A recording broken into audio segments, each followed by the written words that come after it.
বন্ধুরা স্বাগতম আপনাদের। আজ আমরা কথা বলবো এমন এক ম্যাচ নিয়ে যা শেষ হয়েছে 7 গোলের রোমাঞ্চে, কিন্তু রেখে গেছে হাজারো প্রশ্ন।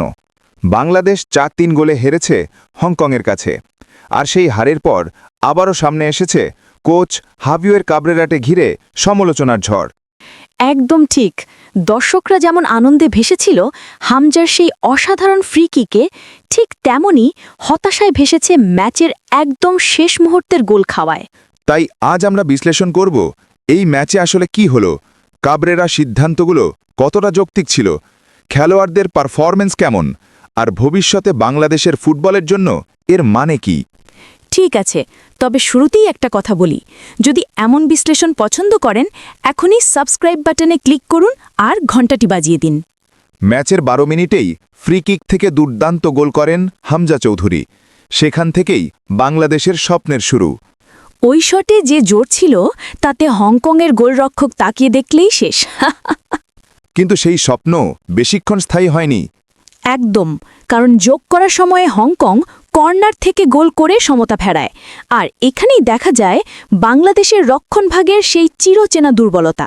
ঠিক বলেছ, দ্বিতীয়ার্ধ শুরু হতেই ব্যাকটাসের ভুল থেকে গোল খাওয়া, এটা কিন্তু প্রাথমিক স্তরের ভুল।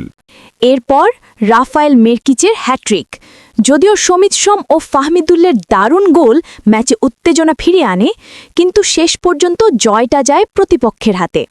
আবারও নিজেদের ভুলেই হারতে হলো বাংলাদেশকে। এখন আসি বিতর্কের জায়গায়, কোচ হাভিয়ের কাবরেরা। প্রশ্নটা এখন সবার মুখে, তিনি কি একগুঁয়ে নাকি নিজের দর্শনে অটল? তুমি জানো, অনেকেই বলছে সমিত সোম, জায়ান আহমেদ, ফাহমিদুলদের মতো প্রবাসী তরুণদের শুরুর একাদশে না নামানো একটা বড় ভুল ছিল। হ্যাঁ, কারণ পরে বদলি হিসেবে নেমে এরা অসাধারণ পারফরমেন্স দেখিয়েছে। সমিতের হেডে সেই সমতা গোলটাই ছিল টার্নিং পয়েন্ট। তাহলে প্রশ্ন উঠছে, কেন শুরু থেকে নামানো হলো না? সিন্ডিকেট নাকি কোচের একগুঁয়েমি? কাবরেরা বলছেন অভিজ্ঞতার প্রাধান্য দিয়েছেন, কিন্তু ভাই, অভিজ্ঞতার নামে একই ভুল বারবার করলে সেটা কৌশল নয়, আত্মঘাতী পরিকল্পনা। ঠিক বলেছ, অনেকটা দেখা যায় রক্ষণভাগে ভুলে গোল খাওয়ার পরও একই খেলোয়াড়কে পরের ম্যাচে আবার জায়গা দেয়া হচ্ছে। এটা কি দল উন্নয়নের পথ? কোচের সিস্টেম থাকতে পারে, কিন্তু মাঠে সাফল্যই শেষ কথা। এবার আসি বাফুসের সভাপতির প্রতিক্রিয়ায়। ম্যাচ শেষে তাবিদ আওয়ালের কাছে সরাসরি প্রশ্ন তোলা হয়, কাবরেরাকে নিয়ে ফেডারেশনের অবস্থান কি? তিনি অবশ্য কূটনৈতিকভাবে বলেছেন, আমরা বিশ্লেষণ করছি, দল ও কোচের সিদ্ধান্তগুলো পর্যালোচনা করা হবে। মানে কথাটা স্পষ্ট, এখনই কিছু বলছি না, কিন্তু ভেতরে ভেতরে আলোচনা চলছে। একদম ঠিক, কারণ সমর্থকরা এখন বলছে একটা ম্যাচে 7 গোলের থ্রিলার, কিন্তু তাতে জয় নেই কেন? বাফুসে এখন একটা দ্বিধায়, বিদেশি কোচের স্থিতিশীলতা বনাম নতুন ধারার কোচ আনা। আরেকটা বড় প্রশ্ন উঠেছে, দলের ভেতরে কি সিন্ডিকেট চলছে? অনেকে বলছে কিছু সিনিয়র খেলোয়াড় নিজেদের প্রভাব ধরে রাখতে নতুনদের জায়গা দিতে চান না। তাহলে তো সেটা পুরো দলের জন্য বিষের মতো কাজ করবে। ঠিক তাই, ফুটবল একটা টিম গেম, কিন্তু যখন ব্যক্তি স্বার্থ ঢুকে পড়ে তখন খেলার স্পিরিটটাই মরে যায়। আর কোচ যদি ওই সিন্ডিকেটের প্রভাবে সিদ্ধান্ত নেয়, তাহলে মাঠে ফলাফল যেটা দেখছি সেটাই হবে। তবে একটা কথা বলতে হবে, হারলেও বাংলাদেশের ফুটবলে দর্শকের ভালোবাসা কমেনি।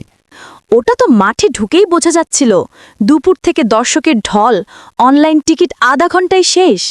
আর সেই স্টেডিয়ামে পতাকা, ব্যানার, বাংলাদেশ জিতবেই, এই উন্মাদনায় দেখায় মানুষ এখনো বিশ্বাস করে ফুটবলে পরিবর্তন আসতে পারে। ঠিক, আর এই দর্শকই হলো বাংলাদেশে ফুটবলের আসল শক্তি। এখন প্রশ্ন, এশিয়ান কাপের আশা কার্যত শেষ, তাহলে সামনে কি? আমার মতে এখনই সময় তরুণদের নিয়ে নতুন করে দল গড়ার, বিদেশি প্রবাসী খেলোয়াড়দের গুরুত্ব দিতে হবে। আর কোচ যদি থাকেন, তাকে অবশ্যই নতুন চিন্তাধারা আনতে হবে, কোনো কমফোর্ট জোনে নয়। ঠিক, নাতিজলে এখন পরিবর্তন দরকার, নতুন মুখ, নতুন পদ্ধতি আর সাহসী পরিকল্পনা। বন্ধুরা, ম্যাচ হেরে গেলেও বাংলাদেশের ফুটবল হারেনি, কারণ সমালোচনা, আলোচনা আর বিশ্লেষণ এসবই পরিবর্তনের সূচনা। একদম। আপনি কি মনে করেন কাবরেরা কি থাকবেন, নাকি এখনই কোচ পরিবর্তন দরকার? আপনার মতামত কমেন্টে জানান। ভিডিওটা ভালো লাগলে অবশ্যই লাইক, শেয়ার আর সাবস্ক্রাইব করবেন। আবার দেখা হবে পরের বিশ্লেষণে বাংলাদেশের ফুটবল নিয়েই। আল্লাহ হাফেজ।